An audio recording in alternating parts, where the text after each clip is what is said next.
Hello and happy Tuesday. Welcome to New Age Custom Farming. Today is November 12th.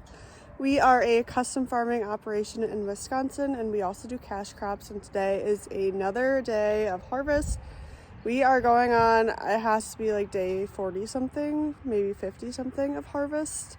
You'll know, I'll title it of what day of harvest it actually is, but tomorrow's video, stay tuned for that. That will be all things running the CR11. Today we're just back in business with our combine, and I'm here at the farm right now to push up calves, and then we'll go head out to the fields. Thought this cat has been missing for the last several days, but maybe I just wanted to move up to the pens with the other calves. For some reason our kittens just love laying on the calves, so just wanted to go find its buddy, I guess.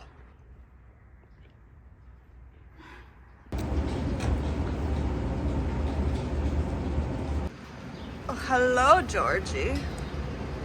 What are you doing? Everyone is getting furry little coats right now because it's cold out. What are you doing? What are you doing? Pretty soon we'll be putting our blankets on them. Right. Do you guys want the blankets on? Those are all done. Time to go check what's going on in the field. On the way out to the combine, but wanted to stop because Roland is out here digging up Avery's field. So you can see the T9 in action.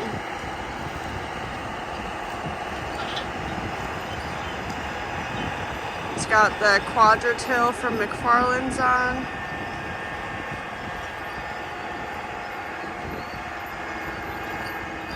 We do a mixture of fall tillage, spring tillage, and then no-till on our farm, so it kind of all depends the different fields and what their needs are, which we can kind of go in depth, I guess, in a future video and talk about, explain kind of how we make those decisions if you guys are interested.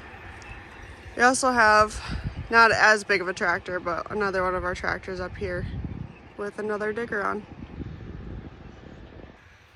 Another thing as we look at soil on our farm and stuff. So we work with a company called Planet Earth Agronomy, primarily on the acres that Greg and Avery own, to spray some different biological products, one of them being called Trash Breaker, which is what I know is sprayed at our house. I don't know if it was sprayed here, but it helps break up the different trash, essentially, so the corn stalks and stuff in the fields, and helps them degrade so that it can release nutrients into the soil. And it kind of, basically how they explain it to us is that it helps reduce the amount of tillage passes that you make. So for some, it might make it so that they don't do any tillage passes. For us, it just reduces what we do. And then, like I said, for some of our fields, we do no-till. Some, obviously, we till. But we also do soil sampling. So this winter, we will be doing quite a bit of soil sampling. So if you guys have any questions about, like, what we do in that sense and want to know more about soil sampling, like what we're looking for, how we make a nutrient management plans, stuff like that, just let me know in the comments and I will help get that content for you guys. I think it's really cool, the different products that are being brought out. Bree, what are you looking at? Brought out into the market for farms that want to do better for the soil, do better for the land, whether they're a conventional farm, organic, whatnot. We all can use different products to be able to be better farmers and better stewards of the land, because we have to be better stewards of the land for our pups, ourselves, and our future. All right, Bree. You have a dirt mustache now. Oh, there's a car coming behind me, but Roland's now going into my field and starting to disc that up. Quick little project before we get going this morning. This is called a vindicator. It's supposed to look like this one. So the corn pushes against that and then tells me that I'm full, or in this case 3/4 full. But this is what it's supposed to look like, and that's what it looks like. The little rubber thing is gone on the outside of it, so you gotta this is like this is the button that pushes it, but the corn just, I don't know if it gets wedged behind there or what, but it will not push on that to make it go off. So I got the new one here. Hopefully that fixes my problem. So 4 bolts and 1 plug-in, pretty simple, but time to fix it. Well, another day, another harvest video. So just plugging away right now. I just got done with some kind of low drowned marshy area. It got drowned out, really poor corn, so that's not very fun to pick. But going out to another farm that we chopped off right now, kind of bouncing down the road here. There's like I don't even know, there's probably only like 8 acres there that we couldn't chop because it's kind of on a side hill, and we didn't want, when you chop it, it takes all the trash off the side hill. It's just bare dirt then, and then it washes really easy. If we get a heavy rain, it'll wash out. So we left that a little bit. I'm gonna pick that, maybe 1 or 2 loads there, and then we're going back out to the farm that we were combining with the CR11. Start plugging away out there. That's pretty good corn out there. Mason's fixing his feeder house chain that broke in half and got sucked up in the rotor. So they were going together with it when I left a couple hours ago, so I would assume that he's getting pretty close to being done, coming out here and helping me, hopefully. So bouncing down the road to the next farm here and just keep plugging away, I guess. That's about all there is to it.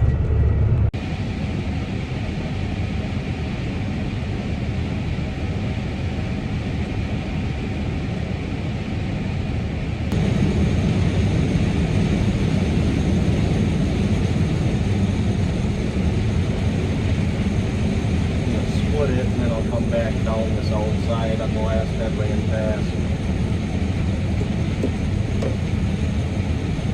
Go across the ditch and do that little field? Yeah, I'll split it, take that headland pass off, then go back down the split, and then do that little field.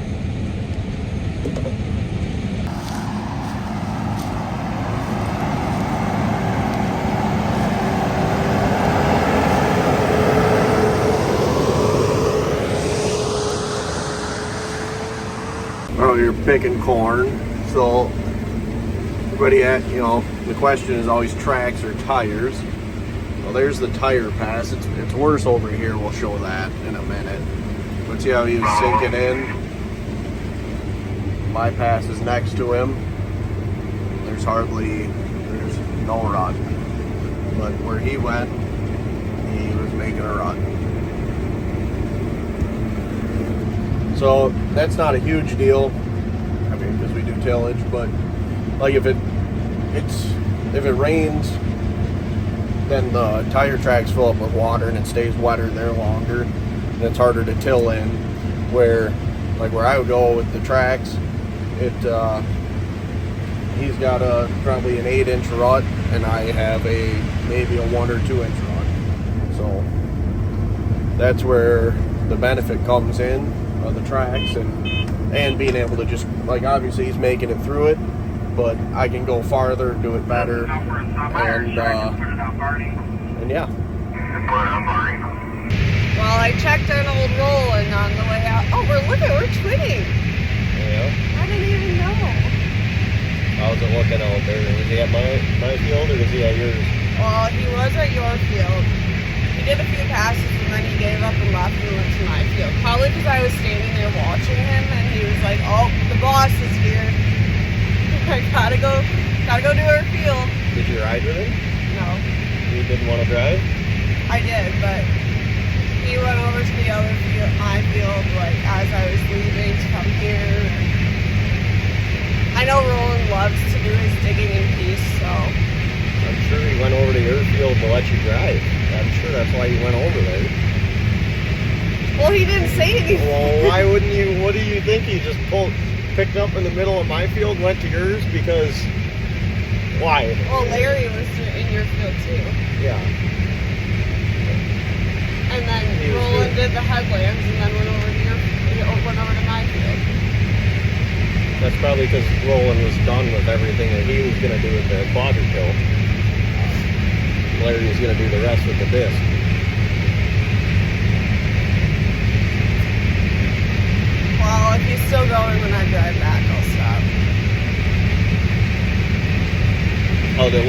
Filling up nice. Yeah, did you put trash breaker right there? No, just in the house. I'll have to prepare the dirt.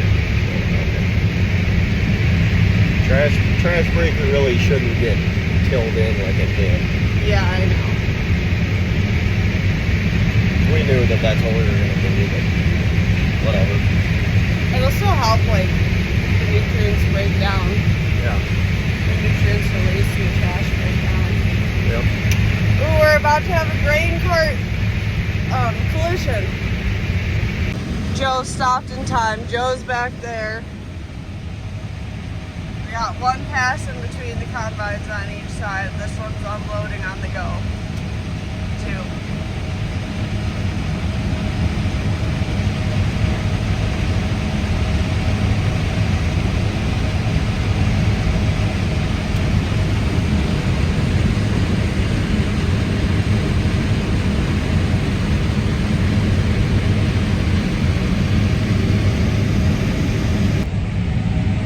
So if anything good came out of the CR11 thing, we're still gonna run it. But this morning, I was watching the automation yesterday when we were combining and like where all the settings were in that combine, and I put all my settings in my combine to the same as those were. It's doing a lot better job. I can go a little bit faster, and wow, it's doing a better job, and I got a lot cleaner samples, so that's pretty cool. We've gotten some comments before about the mountains of Wisconsin, aka our bluffs. There's a good visual of it. Same as over there, but essentially we're... See the rock formation? Yeah. There's a... You can kind of see the rock formation, but basically a little history lesson. History and geography lesson is way back in the day. Back in like the 80s or something. Long before we were alive, you know, like 1984. Billions and billions and billions of years ago. The glacier was in Wisconsin, and it stopped basically just north of where we are. So we have like all the sediment that was pushed down from the glaciers into like our area. So we have lots of hills, but they have rock outcroppings on them, and they're called bluffs. Correct. And that's what we learned when we were in the 4th grade in our Wisconsin history class. Some people learned it, and some people were thinking about farming in the 4th grade. We did learn about dairy farming a lot in the 4th grade too, because Wisconsin's a dairy state. So technically, you probably learned something that you actually enjoyed then. What'd you do? Oh, you're full. We need a grain cart. Always waiting on the green cart. Actually, they've been waiting on me like all day. I think Blue's about 20 minutes. Oh, really? Every time the head turns off, Bree thinks it's time to get out. Brewster. She wants to run with the combine. Too bad. Avery wants everybody to look at his nice, clean sample. Yep. It's nice. It's a little cobs in there, but it's alright. Avery's screen is plugging up, so he's got to blow it out.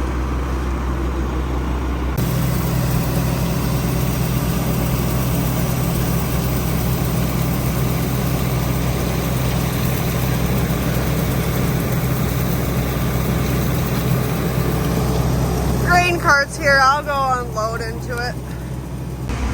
Hey, I'm in the driver's seat.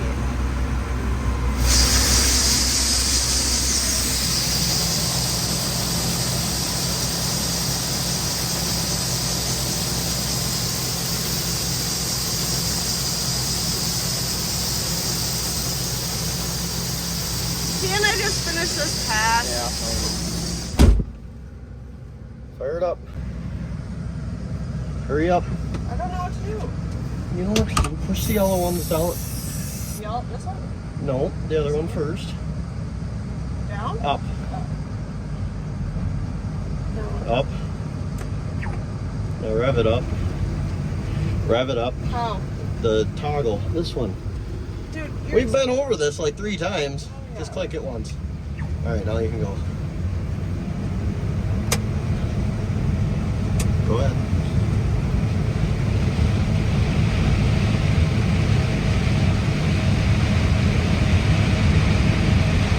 That's good. Nice work.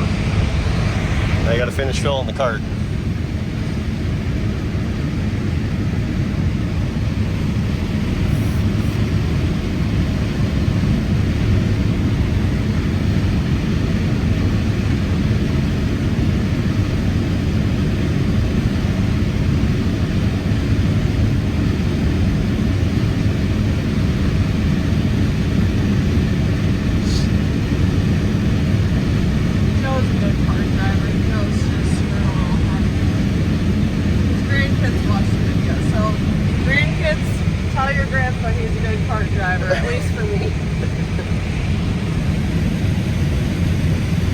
That's good.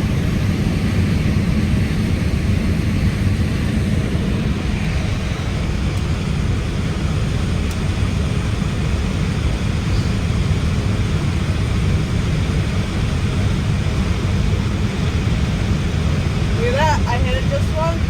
No, you didn't. Yes, I did. You hit it twice. No, I didn't. I hit it just once and it went all the way back. Uh-huh. Uh-huh.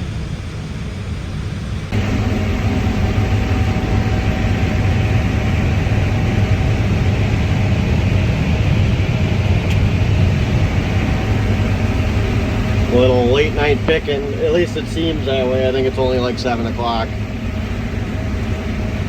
Got grain cart down there in like a 20-acre field here. Pretty good corn, actually. We'll clip this one off. We're on the last round for the night.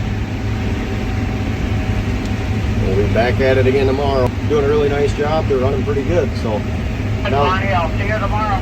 now that I said that, they'll probably break down. See if we can put a nice big load on it. Mason, or the cart driver said that Mason had 67,000 pounds on him, so I don't know if I got enough corn to do that, but we're gonna try. Right in the center, we're in some nice dry corn with some heavy tusk weight, so we can put quite a bit of weight on the 1,000 bushel cart. Better focus.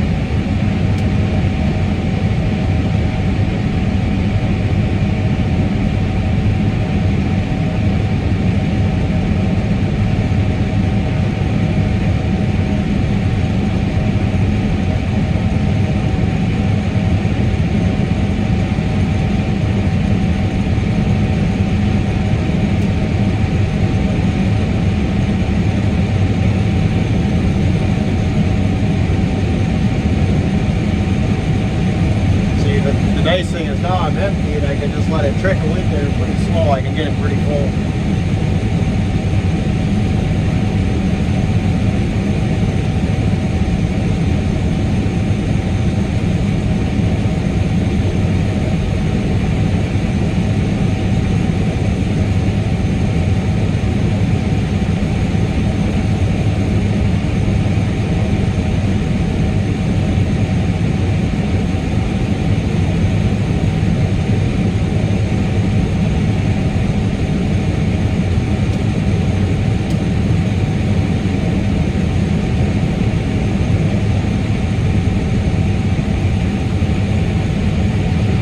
That's full.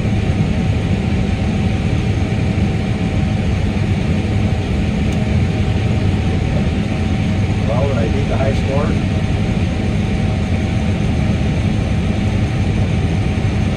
Yeah, if it all stays on going onto the road, 67.5. I got faith in you.